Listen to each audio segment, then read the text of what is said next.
शरीर ईश्वरଙ୍କଠାରୁ प्राप्त पवित्र आत्माଙ୍କ मंदिर एवं ख्रीष्टଙ୍କ अंग स्वरूप यह पवित्र रहिबा दरकार। शरीर आत्माଙ୍କ बसरे रहिबा दरकार। आत्मा शरीरर बसरे नुहे। शरीर और आत्माଙ୍କ इच्छा परस्पर विपरीत। मु एही शरीर को नष्ट करिबि कि मधुर वाक्य चला पथे साजे दीप आमरी चरण अलिभा आलोक देई जीवनर प्रतिपादे जीवनर प्रतिपादे पढ़ाए से सत्य पथे पथ प्रदर्शिका से जे पथ प्रदर्शिका पथ प्रदर्शिका पथ प्रदर्शिका। ख्रीष्टर प्रिय दर्शक बंधु, प्रभु जीशु ख्रीष्टଙ୍କ बहुमूल्य नामरे आपनକୁ नमस्कार जणाई आजिर पथ प्रदर्शिका कार्यक्रम को स्वागत करुअछि। गत पाठरे आम्भे माने जहा शिक्षा कलु विश्वास करू आपण माने समस्ते उपकृत होइथिबे। नियमित ए कार्यक्रम देखुथांतु और आम्भ मानक सहित फोन रे जोगाजोग जारी रखिथांतु। प्रभु निश्चय आशीर्वाद करिबे। आपण मानक मध्यरु जदि केही ए पर्यंत आमको फोन करि पारि नाहंती तेबे आजि आम सहित जोगाजोग करंतु। आमे आपणक फोन कॉल रो अपेक्षा रे अछु। आपणक फोन कॉल आमको आपणक निमंते प्रार्थना करिबाकू और आपणक विषय अधिक जानिबाकू सहाय्य करिबो।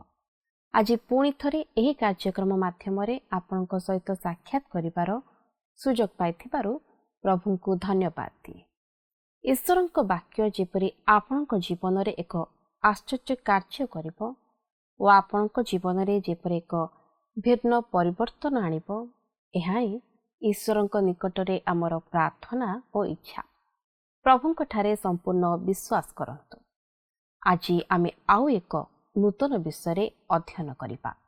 ताहा हेला हितोपदेश 6 पर्व 16 पदरु 23 पद पर्यंत। आजिर अध्ययन रे ज्ञानी सोलोमन परमेश्वरଙ୍କ गोटे गुण प्रकाश करूछंती। ताहा हेला से पाप को घृणा करंती। बाहरे देखा जाउथिबा मध्य मने मने करुथिबा पाप। एठारे सोलोमन पापर गोटे छोट तालिका प्रदान करिअछंती एवं ताहार दंड मध्य लेखि अछंती। ए अध्ययन को आमे सतर्कर अध्याय मध्य कहि पारिबा।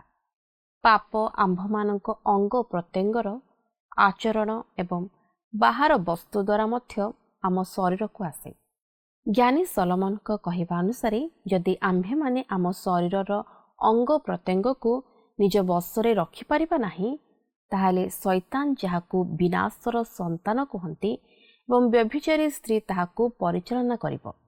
विनाश संतानर दृष्टि अहंकारी, तार जिह्वा मिथ्यावादी, तार हस्त रक्तपात करे, अंतकरण रे अन्यर अनिष्ट चिंता करे, चरण सर्वदा कुकर्म करबाकू दौड़े, मुख मिथ्या कहे एवं भाई मानक मध्यरे कलिर बीज बुणे जहाँकि प्रभु घृणा करते।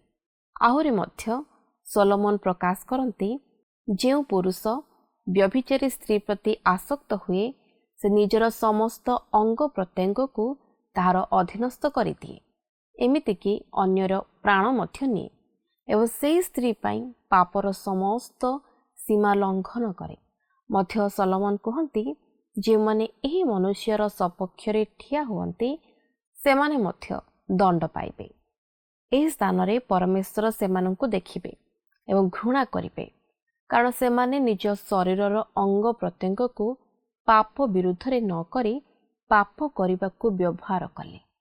तेणु एही पापर वेतन स्वरूपे सेमानंकु 7 गुण फेराइबाकू मध्य गृहर सर्वस्व एमितिकी जीवन मध्य हराइबाकू पड़िबो ଏବଂ ତାହାର କଳଙ୍କ ମାର୍ଜିତ ହେବ। ଆସନ୍ତୁ ଏ ବିଷୟରେ ଅଧିକ ଆଲୋଚନା କରିବା ପୂର୍ବରୁ ଗୋଟିଏ ଭକ୍ତିମୂଳକ ଗୀତ ଶୁଣିବା।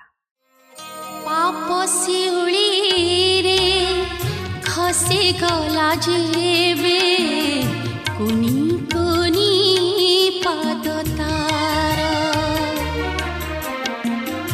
ଅନନ୍ତ ତୃଷାର ନୀଳ ପରବାର ଦେଲେ ନିଜର ରୁଧିର ପବିତ୍ର ହୋଇ ସେ ତୁମରି ରକ୍ତେ ପବିତ୍ର ହୋଇ ସେ ତୁମରି ରକ୍ତେ ରହିବ ତୁମ ସାଥିରେ। ଲୁହ ସରିଗଲା ଓଠେ ହସ ଭରିଗଲା লিভি লিভি গলা জীবন প্রদীপ জলি জলি শেষ হেলা জলি জলি শেষ হেলা।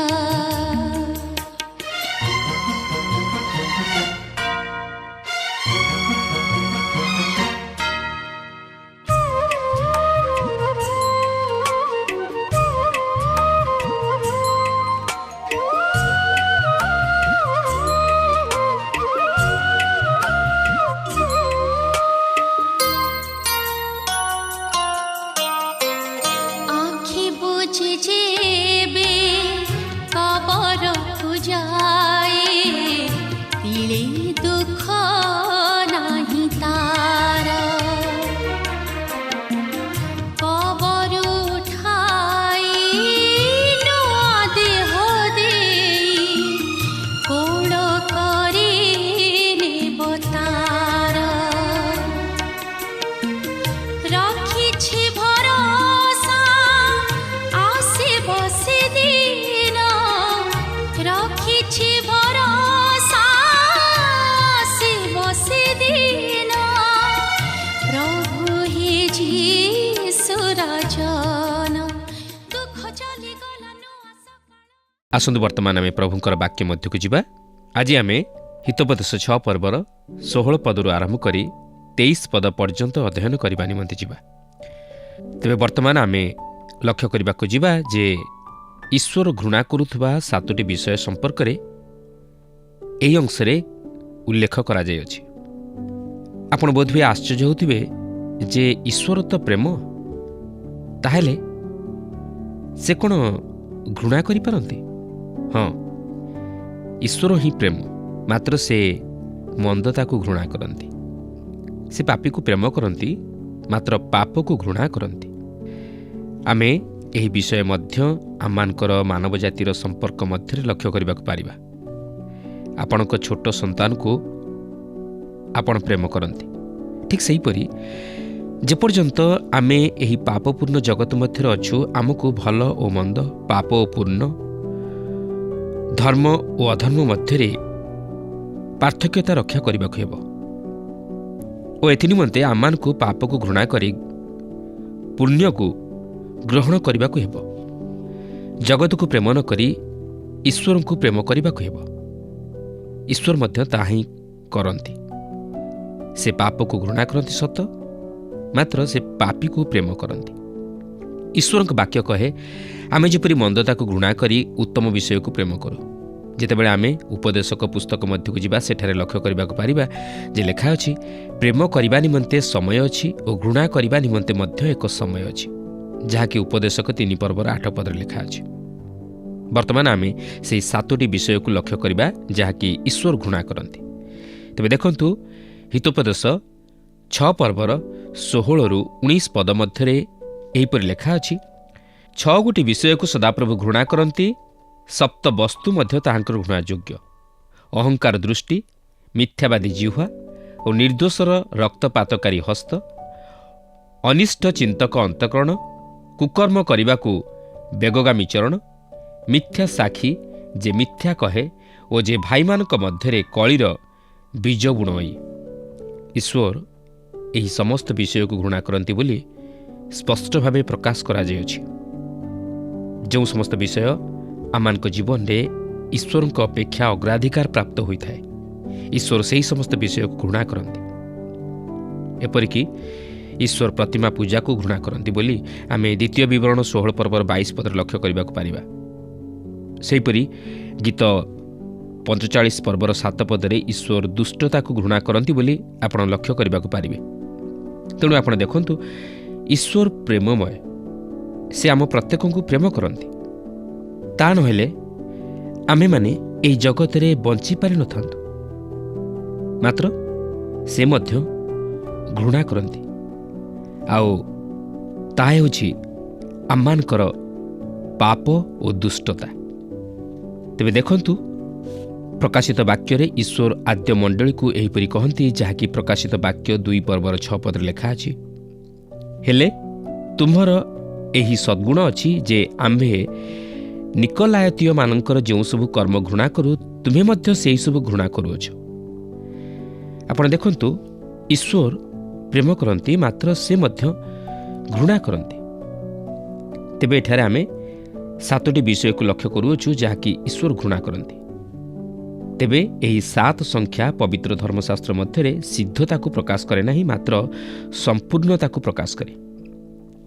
ଈଶ୍ୱର ସମ୍ପୂର୍ଣ୍ଣ ଭାବରେ ଏହି 7ଟି ବିଷୟକୁ ଘୃଣା କରନ୍ତି ଓ ସେହି ସମସ୍ତ ଶାରୀରିକ କାର୍ଯ୍ୟଗୁଡ଼ାକ, ସେହି ସମସ୍ତ ମନୁଷ୍ୟ ଜାତିର ସମ୍ପୂର୍ଣ୍ଣ ଭ୍ରଷ୍ଟାଚରଣକୁ ପ୍ରକାଶ କରେ।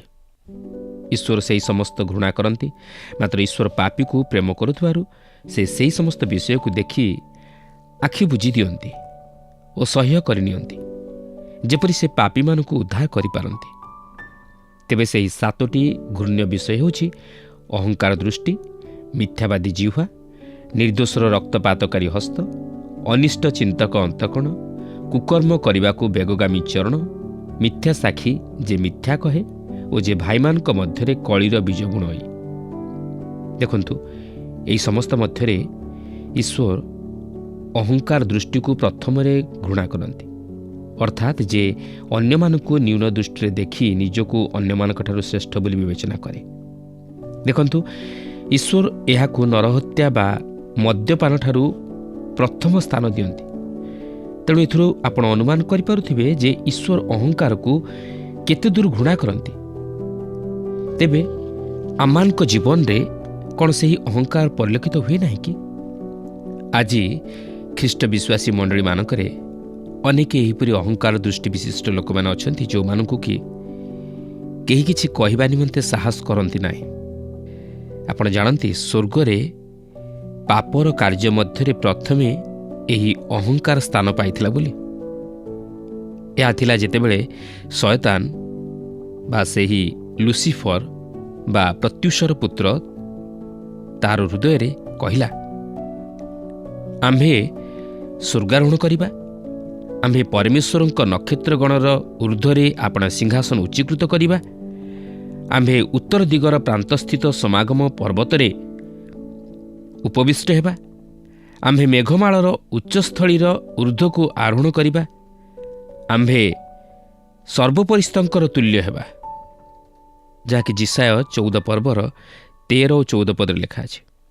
ଆଉ ସେ ହେଉଛି ଜଣେ ଯେ କି ଏଦନ ଉଦ୍ୟାନକୁ ଆସି ମନୁଷ୍ୟକୁ କହିଲା, ତୁମେମାନେ ଈଶ୍ୱରଙ୍କ ପରି ହୋଇଯିବ।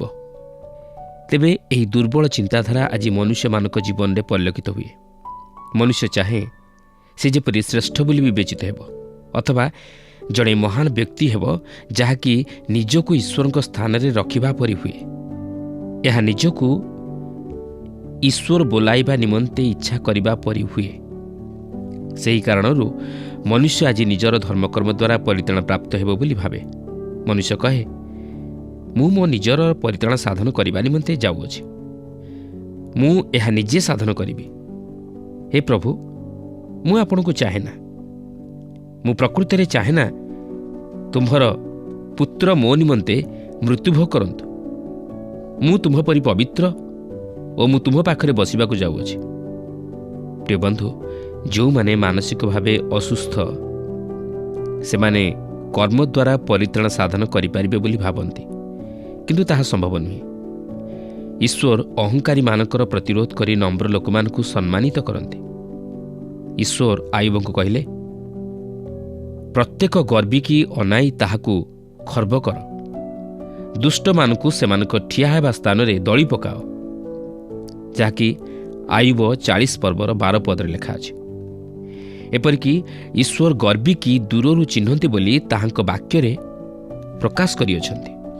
ତେବେ ସେଥିପାଇଁ ମାଥ୍ୟୁ 5 ପର୍ବର 3 ପଦରେ ପ୍ରଭୁ ଯୀଶୁ ସେହି ପାର୍ବତ୍ୟ ଉପଦେଶରେ କହନ୍ତି, ଆତ୍ମାରେ ଦିନହୀନ ଲୋକେ ଧନ୍ୟ, କାରଣ ସ୍ୱର୍ଗରାଜ୍ୟ ସେମାନଙ୍କର। ଅର୍ଥାତ୍ ଯେଉଁମାନେ ନମ୍ର ତଥା ସରଳ ଜୀବନଯାପନ କରନ୍ତି ସେମାନେ ସ୍ୱର୍ଗରାଜ୍ୟର ଅଧିକାରୀ।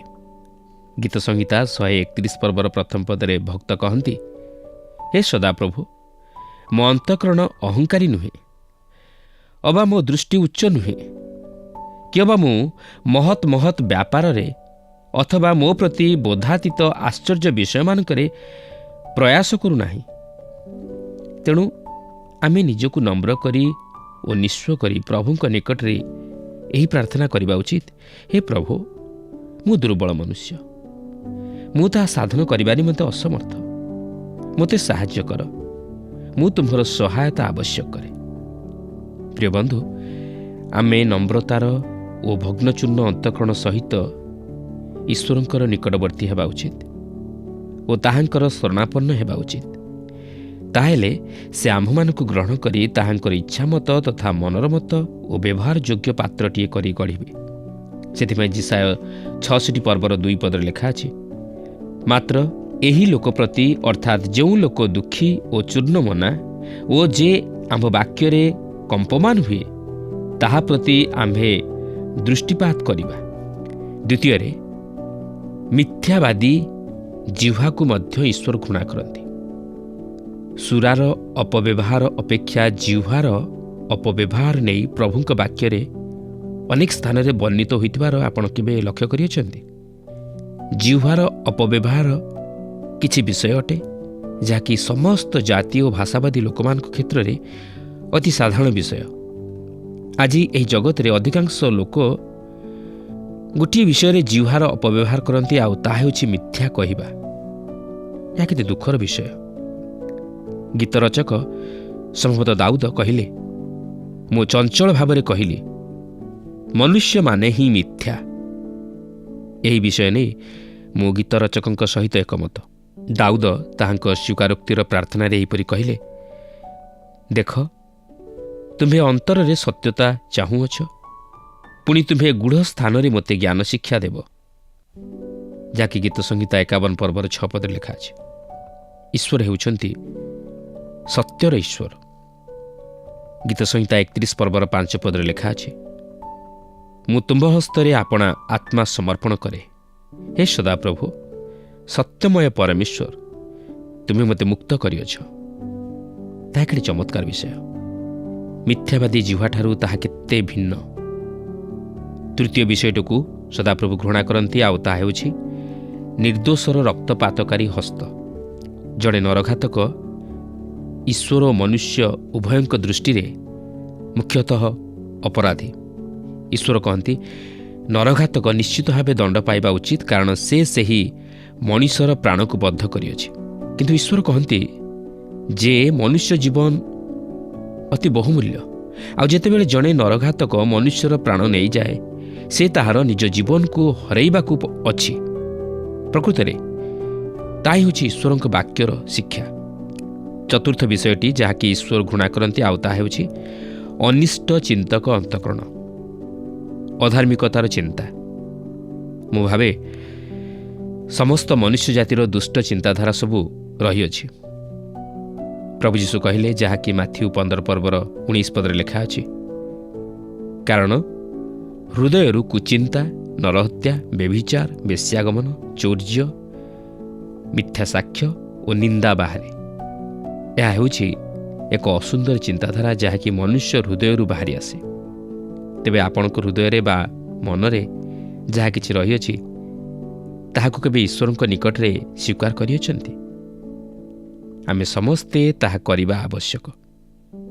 ଆମ୍ଭେମାନେ ସୂଚୀ ହେବା ବା ପରିଷ୍କୃତ ହେବା ଆବଶ୍ୟକ।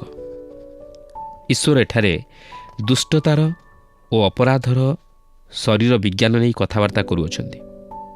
ଏହା ଚକ୍ଷୁ, ଜିହ୍ୱା, ହସ୍ତ, ହୃଦୟ ଓ ପାଦ ପ୍ରଭୃତିକୁ ସାମିଲ କରେ, ଯାହାକି ଆମେ ପରବର୍ତ୍ତୀ ଅଂଶରେ ଲକ୍ଷ୍ୟ କରିବାକୁ ପାରିବା। ପଞ୍ଚମ ଘୃଣାର ବିଷୟ ହେଉଛି କୁକର୍ମ କରିବାକୁ ବେଗଗାମୀ ଚରଣ। ହୃଦୟ ପଦଚିହ୍ନକୁ ପରିଷ୍କାର ଦେଖାଇଦିଏ, ଯାହାକି ପାଦ ଅନୁସରଣ କରେ। ଜିସାୟ ଏହାକୁ ଏହିପରି ଭାବେ ଉପସ୍ଥାପିତ କରନ୍ତି, ଯାହାକି ଜିସାୟ 59 ପର୍ବର 7 ପଦରେ ଲେଖା ଅଛି। ସେମାନଙ୍କର ଚରଣ ଦୁଷ୍କର୍ମର ଆଡ଼େ ଦୌଡ଼େ ଓ ସେମାନେ ନିର୍ଦ୍ଦୋଷର ରକ୍ତପାତ କରିବାକୁ ବେଗଗାମୀ ହୁଅନ୍ତି। ସେମାନଙ୍କର ଚିନ୍ତା ସବୁ ଅଧର୍ମର ଚିନ୍ତା, ସେମାନଙ୍କ ପଥରେ ଉଚ୍ଛିନ୍ନତା ଓ ବିନାଶ ଥାଏ। ଏହି ସମସ୍ତ ବିଷୟ ଯାହାକି ଈଶ୍ୱରଙ୍କ ଘୃଣାର ତାଲିକା ମଧ୍ୟରେ ରହିଅଛି। ଏହାପରେ ଷଷ୍ଠ ଘୃଣାର ବିଷୟ ହେଉଛି ମିଥ୍ୟା ସାକ୍ଷୀ ଯେ ମିଥ୍ୟା କହେ। ଆଜି ଲୋକମାନଙ୍କ ନିମନ୍ତେ ମିଥ୍ୟା ଶପଥରେ ନିଜକୁ ଆବଦ୍ଧ କରିବା ଏକ ଅସାଧାରଣ ବିଷୟ ନୁହେଁ, ଏହା ଏକ ସାଧାରଣ ବିଷୟ। ଆମମାନଙ୍କ ସମୟରେ ଏହା ଏକ ସାଧାରଣ ବିଷୟ ପରି ଜଣାଯାଏ, ମାତ୍ର ଏହା ହେଉଛି ଏକ ବିଷୟ ଯାହାକି ଈଶ୍ୱର ଘୃଣା କରନ୍ତି। ଏହାପରେ ସପ୍ତମ ଘୃଣାର ବିଷୟ ହେଉଛି ଯେ ଭାଇମାନଙ୍କ ମଧ୍ୟରେ କଳିର ବୀଜ ବୁଣଇ। ପ୍ରଭୁ ଯୀଶୁ ତାଙ୍କର ପାର୍ବତ୍ୟ ଉପଦେଶରେ ଏହିପରି କହନ୍ତି, ଶାନ୍ତିକାରକ ଲୋକେ ଧନ୍ୟ, କାରଣ ସେମାନେ ଈଶ୍ୱରଙ୍କ ସନ୍ତାନ ବୋଲି ଖ୍ୟାତ ହେବେ, ଯାହାକି ମାଥ୍ୟୁ 5 ପର୍ବର 9 ପଦରେ ଲେଖା ଅଛି। ଆଜି ଅନେକ ଏହିପରି ଲୋକମାନେ ଅଛନ୍ତି ଯେଉଁମାନେ କି କଳହର ସୂତ୍ରପାତ କରନ୍ତି। ସେମାନେ ମଣ୍ଡଳୀ ମଧ୍ୟରେ, ସମାଜ ମଧ୍ୟରେ, ପରିବାର ମଧ୍ୟରେ ମଧ୍ୟ କଳିର ବୀଜ ବୁଣି ଦିଅନ୍ତି। ଆଉ ଏହିପରି ମନୋଭାବ ବିଶିଷ୍ଟ ଲୋକମାନେ ଏ ପ୍ରକାର କରି ଅତ୍ୟନ୍ତ ଆନନ୍ଦ ଅନୁଭବ କରନ୍ତି। କିନ୍ତୁ ପ୍ରିୟ ବନ୍ଧୁ, ପରିବାର ମଧ୍ୟରେ ବା ପ୍ରଭୁଙ୍କର ବିଶ୍ୱାସିନୀମାନଙ୍କ ମଧ୍ୟରେ ଅଥବା ସହକର୍ମୀମାନଙ୍କ ମଧ୍ୟରେ ସମସ୍ୟା ସୃଷ୍ଟି କରୁଥିବା ବ୍ୟକ୍ତିକୁ ପ୍ରଭୁ ଘୃଣା କରନ୍ତି। ଏହି 7ଟି ପାପର ତାଲିକା ଏକ ଦର୍ପଣ ପରି। ଆମେ ଏହା ଭିତରକୁ ଦୃଷ୍ଟି କରୁ ଆଉ ଆମେ ଲଜ୍ଜା ଅନୁଭବ କରୁ, କାରଣ ଆମେ ନିଜେ ନିଜକୁ ଦେଖୁ। ଏଠାରେ ମୁଁ କହି ରଖେ ଯେ ଆପଣ ଈଶ୍ୱରଙ୍କ ବାକ୍ୟ ରୂପ ଦର୍ପଣରେ ନିଜକୁ ଦେଖନ୍ତୁ। ଆପଣ ଓ ମୁଁ ଆମେ ପ୍ରକୃତରେ କ'ଣ ତାହା ଆମେ ନିଜକୁ ଦେଖିବା ପରେ ଆସନ୍ତୁ ଈଶ୍ୱରଙ୍କ ନିକଟକୁ ଯାଇ ଏହି ସମସ୍ତ ବିଷୟ ସ୍ୱୀକାର କରି କ୍ଷମା ମାଗିବା। ଆସନ୍ତୁ ଆମେ ଏହି ବିଷୟରେ ତାହାଙ୍କ ସହିତ ସାଧୁତା ରକ୍ଷା କରୁ ଓ ତାହାଙ୍କ ଦ୍ୱାରା ସୂଚୀକୃତ ହେବା ନିମନ୍ତେ କ୍ଷମା ପ୍ରାର୍ଥନା କରୁ। ଦେଖନ୍ତୁ ହିତୋପଦେଶ 6 ପର୍ବର 20-22 ପଦ ମଧ୍ୟରେ ଏହିପରି ଲେଖା ଅଛି, ହେ ମୋର ପୁତ୍ର, ତୁମ୍ଭେ ଆପଣା ପିତାର ଆଜ୍ଞା ପାଳନ କର, ପୁଣି ଆପଣା ମାତାର ଆଦେଶ ପରିତ୍ୟାଗ କର ନାହିଁ। ତାହା ସର୍ବଦା ତୁମ୍ଭ ହୃଦୟରେ ବାନ୍ଧି ରଖ, ଆପଣା ଗଳଦେଶରେ ବାନ୍ଧ। ତୁମ୍ଭେ ଚାଲିବା ବେଳେ ତାହା ତୁମକୁ ପଥ ଦେଖାଇବ, ଆଉ ଶୋଇବା ବେଳେ ତାହା ତୁମ୍ଭର ପ୍ରହରୀ ହେବ। ତୁମ୍ଭେ ଜାଗିବା ବେଳେ ତାହା ତୁମ୍ଭ ସଙ୍ଗେ ଆଳାପ କରିବ। ବର୍ତ୍ତମାନ ଯୁବକ ଜଣକ ବୟସରେ ବୃଦ୍ଧିପ୍ରାପ୍ତ ହେଉଛନ୍ତି, ମାତ୍ର ସେ ଯେପରି ନିଜର ପିତାମାତାଙ୍କର ଶିକ୍ଷାକୁ ଭୁଲି ନ ଯାଆନ୍ତି, ଏଥିନିମନ୍ତେ ତାହା ତାହାଙ୍କୁ ସ୍ମରଣ କରାଇ ଦିଆଯାଉଅଛି। ସେ ଯେଉଁ ସମସ୍ତ ବିଷୟ ଗୃହରେ ବା ନିଜର ପରିବାର ମଧ୍ୟରେ ଶିକ୍ଷା କରିଅଛନ୍ତି, ତାହା ଅତି ଗୁରୁତ୍ୱପୂର୍ଣ୍ଣ। ସେ ସେହିସବୁକୁ ତାହାର ସମ୍ମୁଖରେ ସଦାସର୍ବଦା ରଖିବାକୁ ଅଛି, ଅର୍ଥାତ୍ ସେ ସେହିସବୁ ଶିକ୍ଷାକୁ ସବୁ ଅବସ୍ଥାରେ ଓ ପରିସ୍ଥିତିରେ ସ୍ମରଣ କରି ତାହାକୁ ପାଳନ କରିବାକୁ ଅଛି। 6 ପର୍ବର 23 ପଦରେ ଏହିପରି ଲେଖା ଅଛି, ଯେହେତୁ ସେହି ଆଜ୍ଞା ପ୍ରଦୀପ ଓ ସେହି ଆଦେଶ ଆଲୁଅ ଓ ଶିକ୍ଷାଜନକ ଅନୁଯୋଗ ଜୀବନର ପଥ। ବାସ୍ତବରେ ଯେଉଁମାନେ ପିତାମାତାଙ୍କର ଶିକ୍ଷା ତଥା ଆଦେଶ ଅନୁଯାୟୀ ଚାଲନ୍ତି, ସେମାନେ ସେହି ଆଲୋକର ସନ୍ଧାନ ପାଆନ୍ତି ଓ ସେହି ଆଲୋକରେ ତଥା ଜୀବନର ପଥରେ ଚାଲନ୍ତି। ସେମାନେ ସେମାନଙ୍କର ଜୀବନକୁ ବିନାଶରୁ ରକ୍ଷା କରନ୍ତି। ଆସନ୍ତୁ ଏହାପରେ ଯୌନଗତ ପାପ ବିରୁଦ୍ଧରେ ଯେଉଁ ସତର୍କବାଣୀ ପ୍ରଦାନ କରାଯାଇଅଛି ତାହା ଲକ୍ଷ୍ୟ କରିବାକୁ ଯିବା। ସାଧାରଣତଃ ଯୌବନ ସମୟରେ ମନୁଷ୍ୟ ଏହି ଯୌନଗତ ପାପର ଶିକାର ହୋଇଥାଏ। ଆମମାନଙ୍କର ଏହି ବର୍ତ୍ତମାନର ସମାଜ ମଧ୍ୟରେ ଯୌନଗତ ପାପର ମାତ୍ରା ବଢ଼ି ଚାଲିଛି ଓ ପ୍ରାୟ ଯୁବା ଓ ଯୁବତୀମାନେ ଏହି ପାପରେ ପତିତ ହୁଅନ୍ତି। ଏହି ହିତୋପଦେଶ ଏହି ସମସ୍ତ ବିଷୟ ନେଇ ଅନେକ କିଛି ପ୍ରକାଶ କରେ। ତେଣୁ ଆସନ୍ତୁ ଆମମାନେ ଏହି ବିଷୟ ପ୍ରତି ସତର୍କ ହେବା, ବିଶେଷରେ ବ୍ୟଭିଚାରରୁ ପୃଥକୀକୃତ ଜୀବନଯାପନ କରିବା ନିମନ୍ତେ ଚେଷ୍ଟା କରିବା। ତେବେ ଏହି ବିଷୟ ନେଇ ଆମେ ପରବର୍ତ୍ତୀ କାର୍ଯ୍ୟକ୍ରମରେ ଏହାର ସବିଶେଷ ଆଲୋଚନା କରିବା ନିମନ୍ତେ ଯିବା। ପ୍ରଭୁ ପ୍ରତ୍ୟେକଙ୍କୁ ଏହି ସଂକ୍ଷିପ୍ତ ଆଲୋଚନା ମଧ୍ୟ ଦେଇ ଆଶୀର୍ବାଦ କରନ୍ତୁ। ମୋର ବିଶ୍ୱାସ ଆଜିର କାର୍ଯ୍ୟକ୍ରମ ଆପଣଙ୍କୁ ନିଶ୍ଚୟ ଭଲ ଲାଗିଥିବ ଓ ଆପଣ ଆତ୍ମିକ ଜୀବନରେ ଉପକୃତ ହୋଇଥିବେ। ବାକ୍ୟ କୁହେ, ଏକ ଶରୀରରେ ଆମ୍ଭମାନଙ୍କର ଅନେକ ଅଙ୍ଗ ପ୍ରତ୍ୟଙ୍ଗ ଅଛି, କିନ୍ତୁ ସମସ୍ତଙ୍କ କାର୍ଯ୍ୟ ଏକ ପ୍ରକାର ନୁହେଁ। ଏ ସମସ୍ତ ଅଙ୍ଗ ପ୍ରତ୍ୟଙ୍ଗକୁ ପରମେଶ୍ୱର ନିଜ ଅନୁଗ୍ରହରେ ବିଭିନ୍ନ ଦାନ ଦେଇଅଛନ୍ତି। ଏହାକୁ ସଜୀବ, ପବିତ୍ର ଓ ଈଶ୍ୱରଙ୍କ ସୁଗ୍ରାହ୍ୟ ବଳି ରୂପେ ଉତ୍ସର୍ଗ କରିବା ହିଁ ଉପଯୁକ୍ତ ଉପାସନା। ପ୍ରିୟମାନେ, ଚିନ୍ତା କରୁ, ଉପାସନା ରୂପକ ଶରୀରକୁ ଏ ଯୁଗର ଅନୁରୂପୀ କରିଛୁ କି? ଶୈତାନ ଓ ବ୍ୟଭିଚାରୀର ଦାସ କରିଛୁ କି? ଶରୀର କ୍ଷୟ ଅଟେ, ତାହାର ସୀମା ବଳ ଅନୁସାରେ ନିର୍ଦ୍ଧାରିତ ହୁଏ, କିନ୍ତୁ ଆତ୍ମା ଅକ୍ଷୟ। ତେଣୁ କ୍ଷୟଣୀୟ ବିଷୟ ପାଇଁ ଅକ୍ଷୟ ବିଷୟକୁ ବିପଦରେ ନ ପକାଅ। ଯଦି ଆମ୍ଭେମାନେ ପରମେଶ୍ୱରଙ୍କ ପ୍ରିୟ ପାତ୍ର ହୋଇ ତାଙ୍କ ସ୍ୱର୍ଗୀୟ ଆଶୀର୍ବାଦରେ ଆମୋଦ କରିବାକୁ ଚାହୁଁଛୁ, ତେବେ ପ୍ରଭୁ ଯାହା ଘୃଣା କରନ୍ତି ତାହାଠାରୁ ନିଜ ଶରୀରକୁ ରକ୍ଷା କର ଏବଂ ନିଜର ଆଗାମୀ ପିଢ଼ି ପାଇଁ ଏକ ଉତ୍ତମ ଉଦାହରଣ ହେଉ। ଆଜି ତ ଆମ ସମୟ ଶେଷ ହେଲାଣି। ଫୋନ୍ ମାଧ୍ୟମରେ ଓ ଏହି କାର୍ଯ୍ୟକ୍ରମ ମାଧ୍ୟମରେ ଆମ ସହିତ ଯୋଡ଼ି ହୋଇ ରହନ୍ତୁ। ଆପଣଙ୍କ ଠାରୁ ବିଦାୟ ନେବା ପୂର୍ବରୁ ଆସନ୍ତୁ ପ୍ରାର୍ଥନା କରିବା। ପ୍ରିୟ ପ୍ରେମିକ ଈଶ୍ୱର, ଅତ୍ୟନ୍ତ ଦୟାଳୁ ପ୍ରଭୁ, ପୁଣି ଥରେ ପ୍ରଭୁ ଏକ ନୂତନ ଶିକ୍ଷା ଆମମାନଙ୍କୁ ପ୍ରଦାନ କରିଥିବାରୁ ତୁମର ପବିତ୍ର ନାମକୁ ଧନ୍ୟବାଦ ଦେଉଛୁ। ପ୍ରେମିକ ଈଶ୍ୱର, ହଁ ପ୍ରଭୁ, ଏତେବେଳେ ଆମମାନେ ପ୍ରତ୍ୟେକ ଜଣ ପ୍ରଭୁ ନିଜ ନିଜ ମଧ୍ୟରେ ପ୍ରଭୁ ଯେଉଁ ବିଷୟ ପ୍ରଭୁ ଯାହା ଉତ୍ତମ ପ୍ରଭୁ ସେଇ ବିଷୟକୁ ଆମମାନେ ଉତ୍ତମ ରୂପେ ବ୍ୟବହାର କରିପାରିବୁ। ତୁମେ ସେହିପରି ପ୍ରତ୍ୟେକ ଜଣଙ୍କୁ ଆଶୀର୍ବାଦ କର।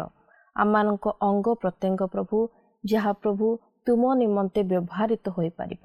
ଯେଉଁ ବିଷୟ ଆମମାନଙ୍କୁ ପ୍ରଭୁ ମନ୍ଦ ପଥରେ କଢ଼ାଇ ନେଉଛୁ, ସେହି ପ୍ରତି ପ୍ରଭୁ ଆମମାନେ ଯେପରି ସତର୍କ ହୋଇପାରିବୁ, ତୁମେ ସାହାଯ୍ୟ କର। ହଁ ପ୍ରଭୁ, ଏ ଜଗତରେ ପାପ ଅଛି ଏବଂ ପରୀକ୍ଷା ମଧ୍ୟ ଅଛି, କିନ୍ତୁ ପ୍ରଭୁ ଯେଭଳି ଭାବରେ ପରୀକ୍ଷାରେ ଆମମାନେ ବିଜୟୀ ହୋଇପାରିବୁ, ତୁମେ ପ୍ରତ୍ୟେକ ଜଣଙ୍କୁ ସାହାଯ୍ୟ କର। ଏ ପାପମୟ ଜଗତରୁ ତୁମେ ଆମମାନଙ୍କୁ ପୃଥକ ରଖ ବୋଲି ପ୍ରାର୍ଥନା କରୁଛି। ପ୍ରେମିକ ଈଶ୍ୱର, ଏ ପ୍ରାର୍ଥନାକୁ ତୁମେ ଶୁଣିଅଛ ଏବଂ ଉତ୍ତରକୁ ଦେଇଅଛ ବୋଲି ବିଶ୍ୱାସ କରି ପ୍ରଭୁ ଯୀଶୁଖ୍ରୀଷ୍ଟଙ୍କ ନାମରେ ମାଗୁଅଛି, ଆମେନ୍। ଗତ ପ୍ରଶ୍ନର ଉତ୍ତରଟି ହେଉଛି ଏ ପିମ୍ପୁଡ଼ି। ଆଜିର ପ୍ରଶ୍ନଟି ହେଲା, ଈଶ୍ୱର 7ଟି ବିଷୟକୁ ଘୃଣା କରନ୍ତି। ଷଷ୍ଠ ଘୃଣାର ବିଷୟ କ'ଣ? ଏ ମିଥ୍ୟାବାଦୀ ଜୁହା, ବି ଅନିଷ୍ଟ ଚିନ୍ତକ ଅନ୍ତଃକରଣ, ସି କୁକର୍ମ କରିବାକୁ ବେଗଗାମୀ ଚରଣ, ଡି ମିଥ୍ୟା ସାକ୍ଷୀ। ଏହି ପ୍ରଶ୍ନର ଉତ୍ତର ଆସନ୍ତାକାଲି ସନ୍ଧ୍ୟା 6ଟା ମଧ୍ୟରେ option A, B, C, D ମଧ୍ୟରୁ ସଠିକ୍ ଉତ୍ତର ବାଛି ଆପଣଙ୍କ ନାମ ଓ ସମ୍ପୂର୍ଣ୍ଣ ଠିକଣା ସହିତ 9777221415 ଫୋନ୍ ନମ୍ବରରେ SMS କିମ୍ବା ହ୍ୱାଟ୍ସଆପ୍ ଦ୍ୱାରା ଜଣାଇବାକୁ ଅନୁରୋଧ। ଯଦି ଆପଣଙ୍କୁ ଆମ କାର୍ଯ୍ୟକ୍ରମ ଭଲ ଲାଗୁଛି, ତେବେ 044490812996ରେ ମିସ୍ଡ କଲ୍ ଦେଇ ବିଜୟୀ ହୋଇପାରିବେ। ଗତ ସପ୍ତାହର ବିଜୟ ଦର୍ଶକ ବନ୍ଧୁ ହେଲେ ନବରଙ୍ଗପୁରରୁ ରାଜେଶ କୁମାର ଭାତ୍ରା ଓ ପରିବାର।